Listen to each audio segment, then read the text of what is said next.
அடுத்தது நம்ம பார்க்கறது இந்த மனுஷன் என்ன பண்ணான். நம்ம பார்க்கறது 51வது வசனம், 50வது வசனம். நீ போகலாம், உன் குமாரன் பிழைத்திருக்கிறான் என்றார். அந்த மனுஷன் இயேசு சொன்ன வார்த்தையை நம்பி போனான். இந்த சிச்சுவேஷன்ல நம்மள யாராவது இருந்தா என்ன பண்ணிருப்போம்? நீ போகலாம், நீ போ, உன் குமாரன் பிழைத்திருக்கான்னு சொன்னா நிறைய நேரத்துல நம்ம என்ன பண்ணிருப்போம்? டவுட் பண்ணிருப்போம். நிறைய நேரத்துல நம்ம என்ன பண்ணிருப்போம்? இது நடக்குமா நடக்காதா? நீங்க இருந்தாலும் பரவாயில்ல, வாங்க ஆண்டவரே, நாங்க தெரியும் உங்களால முடியும்னு, நீங்க சொன்னது உண்மையா இருக்கலாம், ஆனாலும் நீங்க எங்களோட வாங்க, ஜஸ்ட் இன் கேஸ் அப்படின்னு சொல்லி யோசிச்சிருப்போம். we would have doubted.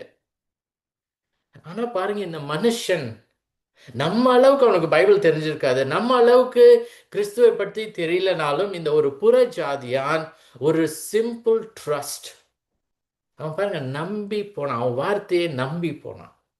he trusted his word. இங்கிலீஷ்ல பிலீவ்டுன்னு இருக்குது, தமிழ்ல நம்பி போனான் இருக்கு. அவன் வார்த்தையை நம்பினான், நம்பி அவன் போறான். அவனுக்கு தெரியும் 24 hours ஆகும் நான் போறதுக்கு, அங்க என் மகன் இந்நேரம் பிழைத்திருக்கான்னு சொல்லியிருக்காரு, அதனால கண்டிப்பா பிழைத்திருப்பான். அதான் நம்ம இங்க 51வது வசனத்துல பார்க்க போறது. சோ இங்க நம்ம பார்க்கிறது இயேசுவானவர் சொன்னதின் விளைவு. அவன் போகையில் அவனுடைய ஊழியக்காரர் அவனுக்கு எதிர்கொண்டு வந்து, உம்முடைய குமாரன் பிழைத்திருக்கிறான் என்று அறிவித்தார். பாருங்க, இயேசுவானவர்கிட்ட வல்லமை இருந்தது, அதிகாரம் இருந்தது.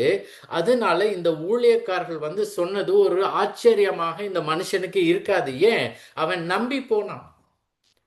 அவன் நம்பலனா அது ஒரு ஆச்சரியமா இருந்திருக்கும். அவன் பாருங்க நம்பி போனான். இயேசுவானவர் சொன்னாரு, சொன்னது அவர் செய்ததற்கான அடையாளம்.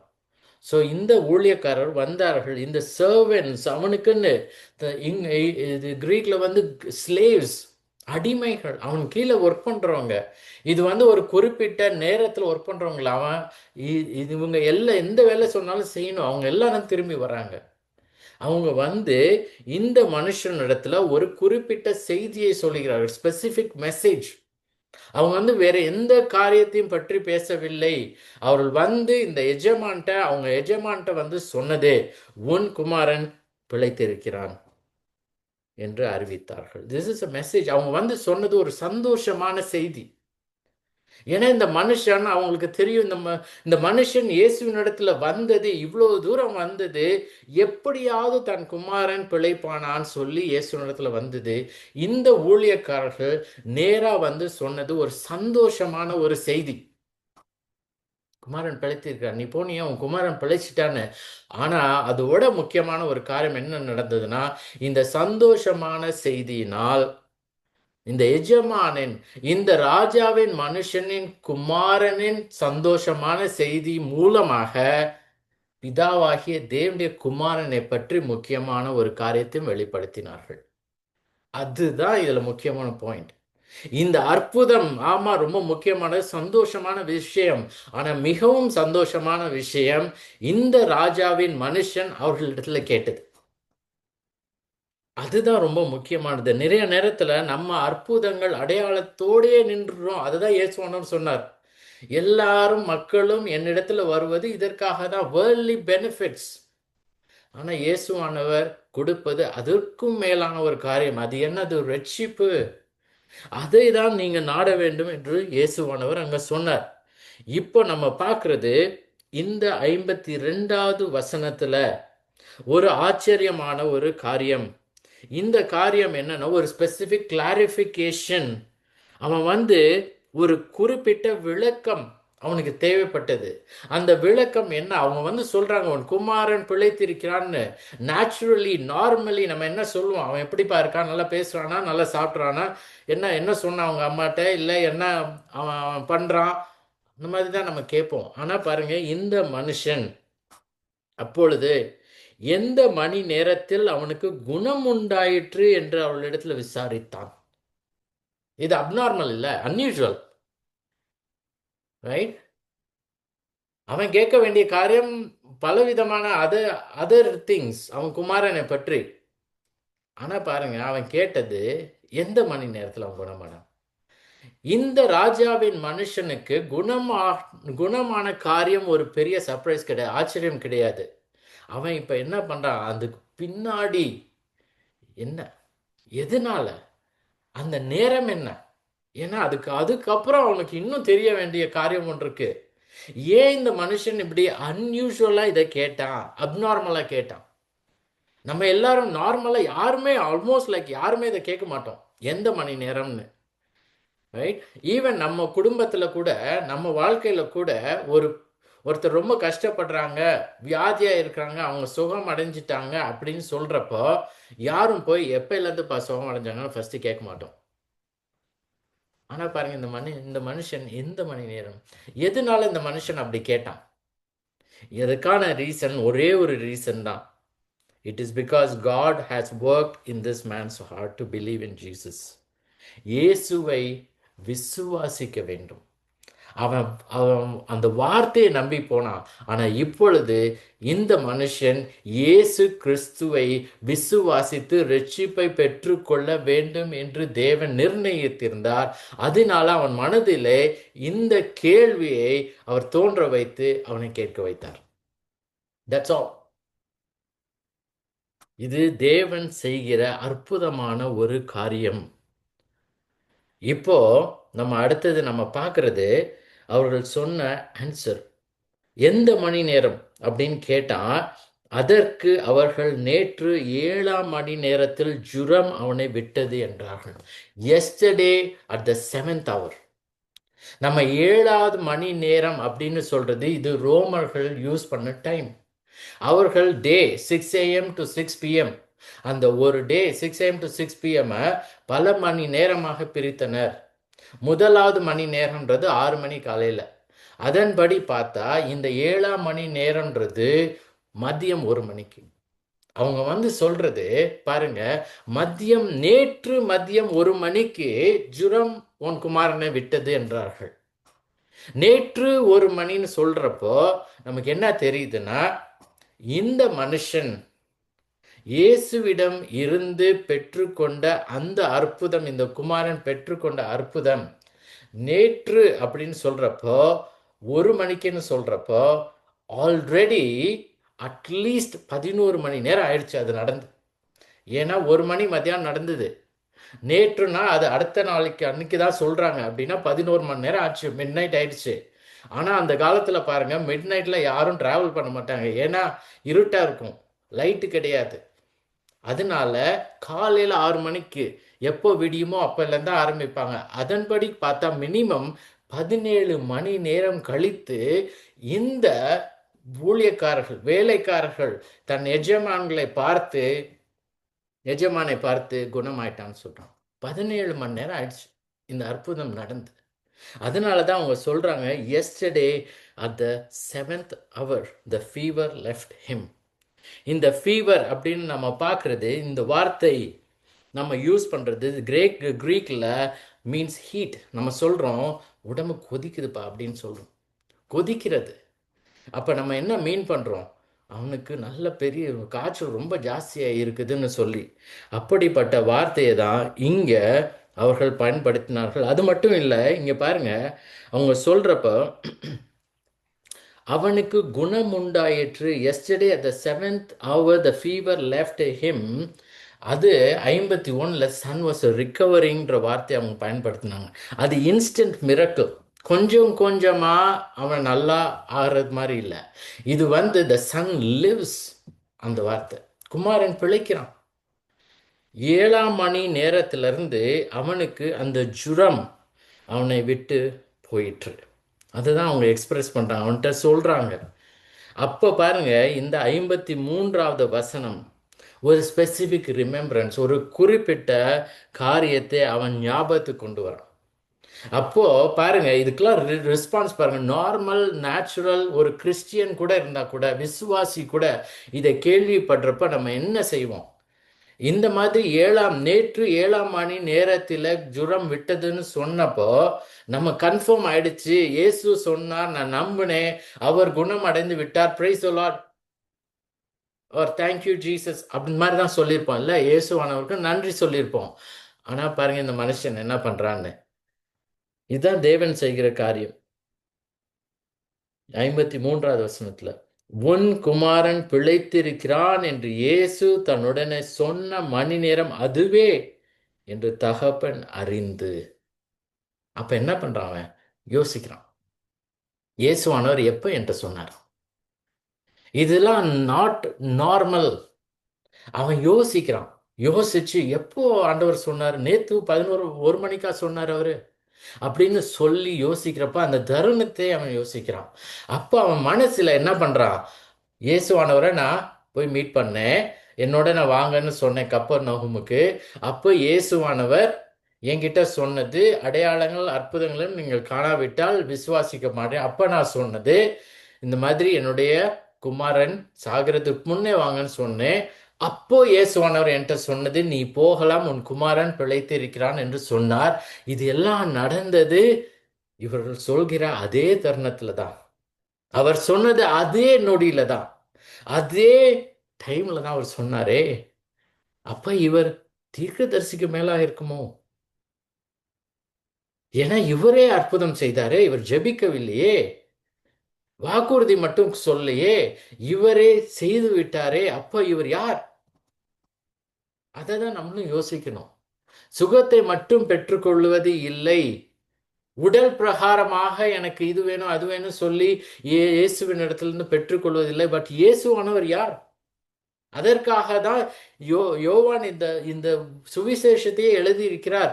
நீங்கள் இயேசுவை கிறிஸ்து என்று அறிந்து, தேவனின் குமாரனாக அறிந்து விசுவாசித்து நித்திய ஜீவனை பெற்றுக்கொள்வதற்காக எழுதுகிறேன்னு சொல்கிறார். It is because we have to believe in Jesus as the Christ, கிறிஸ்துவாக. அப்போதான் நித்திய ஜீவன். இத அந்த மனுஷன் அவன் குறிப்பிட்ட காரியத்தை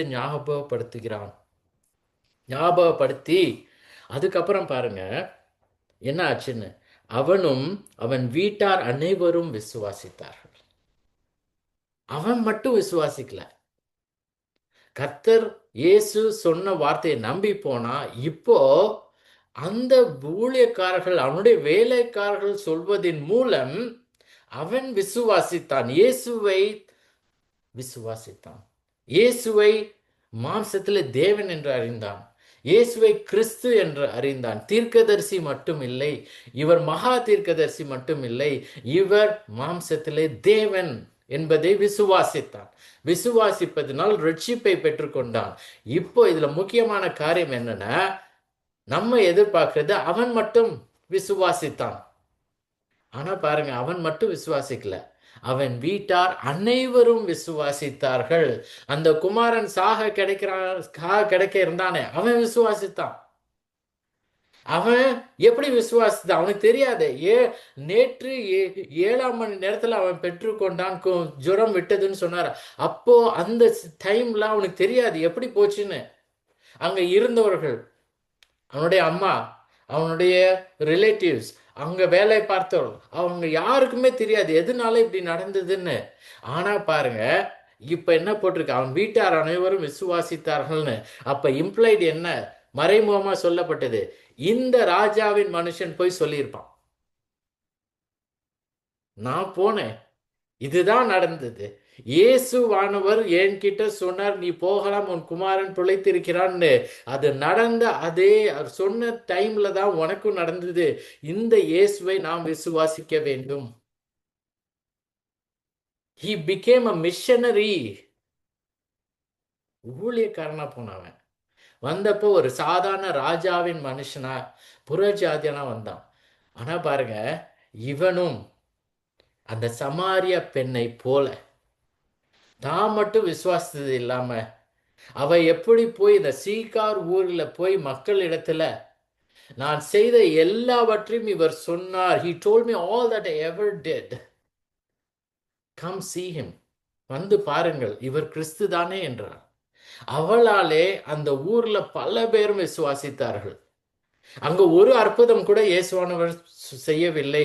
அவளுடைய சாட்சியும் இயேசுவானவர் போதித்தார். அதன் மூலமாகவும் பல சமாரியார்கள் அவரிடத்தில் விசுவாசம் வைத்து ரட்சிப்பை பெற்றுக்கொண்டு அந்த மனுஷியிடத்தில் சொன்னது, இனிமேல் நீ சொல்றதுனால நாங்க விசுவாசிக்கவில்லை, நாங்களே கேட்டோம், இவரே உலக இரட்சகர் என்றார்கள். இங்கே இந்த ராஜாவின் மனுஷன் அவன் அற்புதம் நடந்தப்ப அந்த இடத்தில் இல்லைனாலும் அவர் சொன்ன இயேசுவானவர் சொன்ன காரியத்தினாலையும் அந்த வேலைக்காரர்கள் வந்து சொன்ன காரியத்தினாலையும் ரெண்டுத்தையும் அவன் மேட்ச் பண்ணி அவன் என்ன சொல்றான், இவரே உலக இரட்சகர், இவரிடத்துல தான் நான் விசுவாசிக்கிறேன். அதே போல வீட்டார் அனைவரும் என் வேலைக்காரரும் விசுவாசிக்கணும்னு சொல்லி இவனால பல மக்களும் விசுவாசித்து ரட்சிப்பை பெற்றுக்கொண்டார்கள். He became a missionary. அது போலதான் நம்ம வாழ்க்கையிலும் நம்ம பல காரியங்களும் இயேசுவானவர்கிட்ட ஜெபித்து கேட்கிறப்போ அந்த காரியங்களை இயேசுவானவர் கொடுக்கிறப்போ நாமும் ஒரு மிஷனரியாக இருந்து சாட்சி கொடுத்து மற்றொரு இடத்துல இயேசுவை பற்றி சொல்லி நீங்களும் விசுவாசியுங்கள், அவரே உலக இரட்சகர் என்பதை அறிவிக்க வேண்டும். அவரிடத்திலிருந்து மட்டும் ஆசீர்வாதங்களை பெற்றுக்கொள்வது மட்டும் இல்லை, அந்த ஆசீர்வாதங்களை கொடுத்தவர் யார் என்பதை மற்றவர்களுக்கு கூற வேண்டும். That is our responsibility. நம்ம பார்க்கிறோம், முந்தின மனுஷன் ஆதாம், 1 கொரிந்தியர் 15 முந்தின மனுஷன் ஆதாமின் பாவத்தால் வியாதி வந்தது, கஷ்டம் வந்தது, மரணமும் இந்த உலகத்திற்கு வந்ததுன்னு சொல்லி பவுல் எழுதுகிறார். முதலாம் மனுஷன் ஆதாம், பாவத்தின் சம்பளம் மரணம். ஆனால் இயேசுவானவர் இந்த 2ஆம் மனுஷனாகிய இயேசுவை வானத்திலிருந்து அனுப்பி மரணத்தை தேவன் முறியடித்தார். நித்தியத்திலே விசுவாசிகளுக்கு மரணம் இல்லை. இது வெளிப்படுத்தின விசேஷம் 21. நித்தியத்திலே விசுவாசிகள் மரணம் இல்லை, துக்கமும் இல்லை, அலறுதலும் இல்லை, வருத்தம் இல்லை, நீதினாலே நித்திய ஜீவனுக்கு ஏதுவாக நாம் எல்லாரும் வாழ்வோம். இந்த அற்புதத்தை இயேசுவானவர் செய்தார். அதனால இவர்கள் எல்லாம் விசுவாசித்தார்கள், நித்திய ஜீவனை பெற்றுக்கொண்டார்கள். நமக்கு என்ன ஞாபகம் வச்சுக்கணும்னா, இந்த அற்புதம் குணமாக்கும் வல்லமையுடன் அந்த மனுஷனுடைய குமாரன் குணமாகினான். ஆனால் ஒவ்வொரு மனுஷனும் மனுஷியும் இந்த குடும்பத்தில் இருந்தவர்கள் எல்லாரும் மரித்து தான் போனார்கள். இன்றைக்கு உயிரோடு இல்லை. Eventually they all died. ஆனா பாருங்க, அவங்க விசுவாசத்தினால அவங்க இன்றைக்கும் இயேசுவானவருடன் கூட இருந்து ஒரு நாள் அவர் வருகிற நாட்களில் அவர்கள் எல்லாம் உயிரோடு எழுப்பப்பட்டு நித்திய ஜீவனோடு வாழ்வார்கள். அதுதான் நமக்கு வேணும். நம்முடைய ஃபோக்கஸ் இந்த உலகத்திலேயே இருக்கக்கூடாது. நம்ம கூட இன்னைக்கு நம்ம சங்கீதம் 119 turn my ice from worthless things, மாயமான காரியங்கள், அதிலிருந்து நம்ம கண்களை நாம் விலக்கி தேவனிடத்துல எப்பொழுதும் வைத்து தேவனுக்காக வாழ வேண்டும். இங்க நம்ம பார்க்கிறது அதுதான். Jehovah Rapha, Jehovah Rapha, God is Jehovah Rapha. அவர் தான் வந்து எல்லாருக்கும் சுகத்தை கொடுப்பவர், குணமாக்குபவர், பரிகாரியாகிய கர்த்தர். லூக்கா 4 நம்ம பார்க்கிறது, அவரே பரம வைத்தியர். அவராலே முடியும், எல்லா காரியங்களும் அவரால் செய்ய முடியும். அவர் சித்தம் சுகமாக்க வேண்டும் என்று இருந்தால் அவர் சுகமாக்குவார். Everything is instant. அப்படிப்பட்ட கர்த்தரை தான் நாம் தொழுது கொள்கிறோம், அப்படிப்பட்ட கர்த்தரை தான் நாம் விசுவாசிக்கிறோம். இப்போ இதுல நமக்கான லெசன், இந்த ஒரு அற்புதத்தினால முதலாவது லெசன் நமக்கு என்னன்னா, ஒரு குடும்பத்துல ஒருத்தருடைய விசுவாசத்தினால், ஒருத்தர் கிறிஸ்டியனா இருந்தா கூட அவங்க விசுவாசத்தினால மற்றவர்கள் ரட்சிப்பை விசுவாசித்து பெற்றுக்கொள்ள முடியும். Even if one person believes in a family, because of their faith, others can come to know Jesus. நம்ம இந்த மனுஷனை பார்க்கிறோம், அவன் விசுவாசித்தான், அவன் மட்டும்தான் இயேசுவானவரை பார்த்து பேசினான். இந்த வேலைக்காரர்கள் பார்க்கல, அவர்கள் கேட்டார்கள். வீட்டார் அனைவரும் கேட்டிருப்பாங்க, அவர்கள் யாரும் இயேசுவானவரை பார்க்கவும் இல்லை, பேசவும் இல்லை. ஆனா அவங்க எல்லாம் விசுவாசித்தாங்க. ஏன்? இந்த மனுஷன் விசுவாசித்தான்.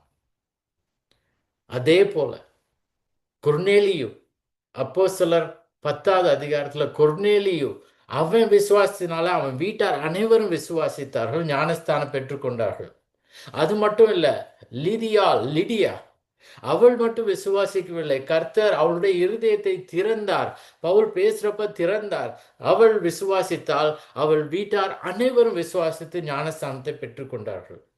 கொர்நேலியு, லிடியா, அது மட்டும் இல்லாம இந்த பிலிப்பியன் ஜெயிலர் சிறைச்சாலையில இருந்தப்போ பவுலும் சீலாவும் பாட்டு பாடினார்கள். அப்போ அவர்கள் பாட்டை கேட்டு தேவன் செய்த அற்புதத்தை பார்த்து அவன் மட்டும் இல்லை, இந்த சிறைச்சாலையில இருந்த அதிகாரி மட்டும் இல்ல, அவனுடைய குடும்பத்தார் அனைவரும் விசுவாசித்தார்கள். அவன் போய் பவுல்கிட்ட கேட்டான் என்ன பண்றதுன்னு. அப்ப அவன் பவுல் சொன்னது, believe in the Lord Jesus Christ and you will be save, you and your house hold. நீயும் உன் வீட்டார் அனைவரும் இயேசு கிறிஸ்துவை விசுவாசியுங்கள். அவள் விசுவாசித்தார்கள். அதனால ஈவன் நம்ம ஃபேமிலியில ஒருத்தர் மட்டும் விசுவாசியா இருந்தா போதும், அவர்கள் விசுவாசத்தினால் தேவன் மற்றவர்களையும் அவருக்குள் கொண்டு வர முடியும். அதனால we should not discount. ரெண்டாவது, நம்ம வாழ்க்கையின் மூலம், நம்ம விசுவாச வாழ்க்கையின் மூலம் மற்றவர்களை தேவனிடத்துல கொண்டு வர முடியும். ஃபர்ஸ்ட் நான் சொன்னது நம்ம விசுவாசத்தினால, அந்த விசுவாசம் இருக்கிறதுனால நம்ம என்ன பண்றோம், தேவனை பற்றி நம்ம குடும்பத்துல சொல்றோம். அப்போ அவர்கள், தேவன் அதை பயன்படுத்தி அவர்களை தன்னிடத்துல கொண்டு வர முடியும், அவளுக்கும் ரட்சிப்பை அளிக்க முடியும். எப்படி இந்த மனுஷனால் அவனுடைய வீட்டார் அனைவரும் விசுவாசர்களோ அதே போல யூ பிகம் த மிஷனரி. நம்ம பல நேரங்கள் மிஷனரி அப்படின்னு சொல்றப்போ பல வெளிநாட்டுக்கு போறவங்க இல்ல நார்த் இந்தியாவுக்கு போறவங்க பல இடங்களுக்கும் நம்ம நினைக்க வேண்டியது, ஒவ்வொரு கிறிஸ்டியன் இஸ் அ மிஷனரி. நீங்க கிறிஸ்தவர்கள் அப்படின்னு சொன்னீங்கன்னா யூ ஆர் அ மிஷனரி.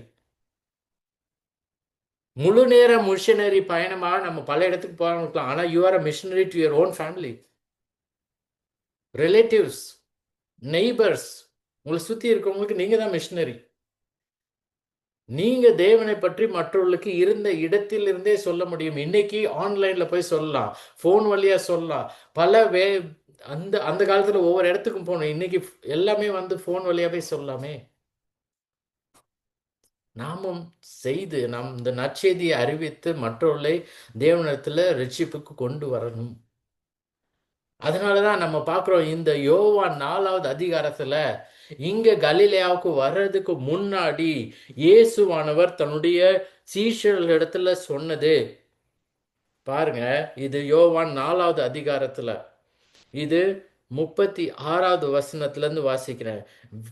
விதைக்கிறவனும் அறுக்கிறவனுமாக இருவரும் ஒருமித்து சந்தோஷப்படத்தக்கதாக அறுக்கிறவன் கூலியை வாங்கி நித்திய ஜீவனுக்காக பலனை சேர்த்து கொள்கிறான். விதைக்கிறவன் ஒருவன், அறுக்கிறவன் ஒருவன் என்று மெய்யான வழக்க சொல் இதனாலே விளங்குகிறது. நீங்களே விதைக்கிறீர்கள், நாம் விதைக்க வேண்டும். என்னத்தை விதைக்கிறது?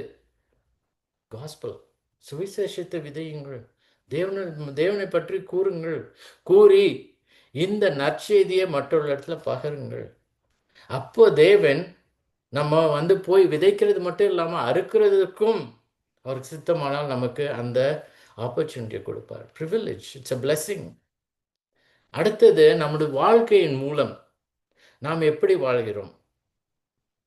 சுவிசேஷத்திலும், இது பிலிப்பியர் 1:27, சுவிசேஷத்திற்கு பாத்திரமாய் நடந்து கொள்ளுங்கள். நீங்க சொல்றீங்க நான் கிறிஸ்தவன்னு, நீங்க சொல்றீங்க சுவிசேஷத்தை நான் விசுவாசிக்கிறேன்னு, அந்த சுவிசேஷத்தின் படி நாம் நடக்கிறோமா?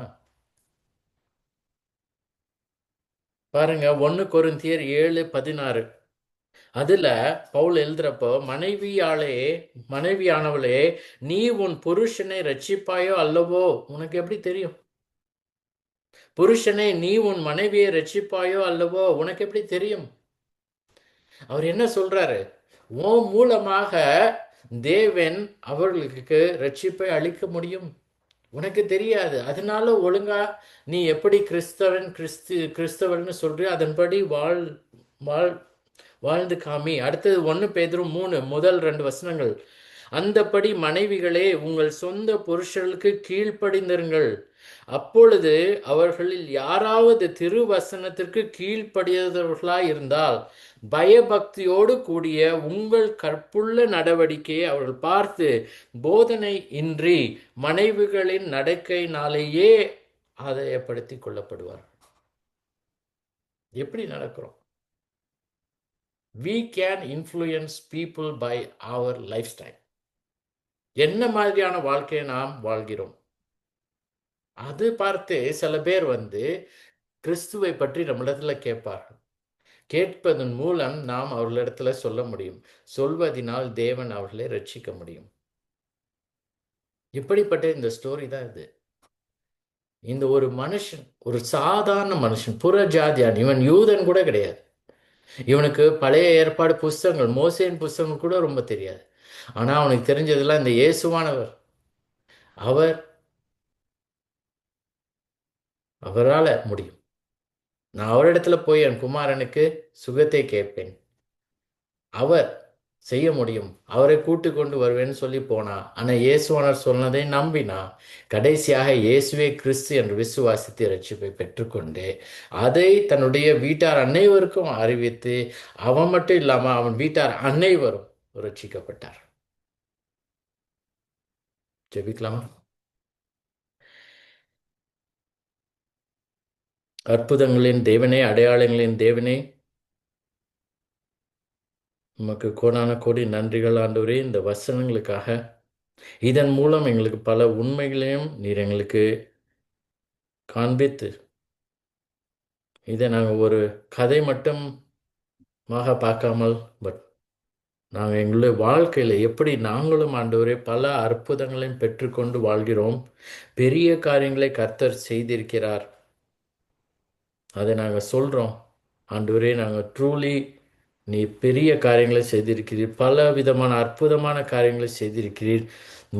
மிகப்பெரிய அற்புதமான இந்த ரட்சிப்பை அருளி செய்திருக்கிறீர்.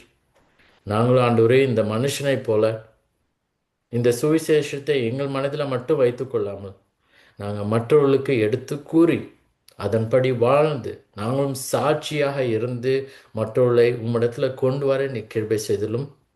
இப்பொழுது ஆண்டவரே, பலவிதமான மக்கள் ஆண்டவரே அவர்களுடைய இந்த மாதிரியான ஒரு சூழ்நிலையில் இருக்கிறாங்க ஆண்டவரே.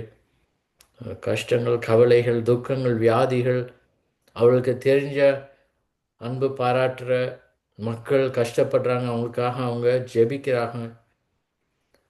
பலரும் ஆண்டவரே விசுவாசம், இந்த ரட்சிப்பின் விசுவாசம் இல்லைனாலும் இடத்துல கேட்குறாங்க. அப்படிப்பட்டவர்களுக்கு நீர் உமக்கு சித்தமானால் அற்புதத்தை செய்து அந்த அற்புதத்தின் மூலம் உமது குமாரனை அவர்களுக்கு வெளிப்படுத்தி அவர்களும் மனம் திரும்பி இந்த ரட்சிப்பை பெற்றுக்கொள்ள நீர் கிருபை செய்தல வேண்டுமா? இயேசுவின் மூலம் ஜெபிக்கிறோம் பிதாவே, ஆமென்.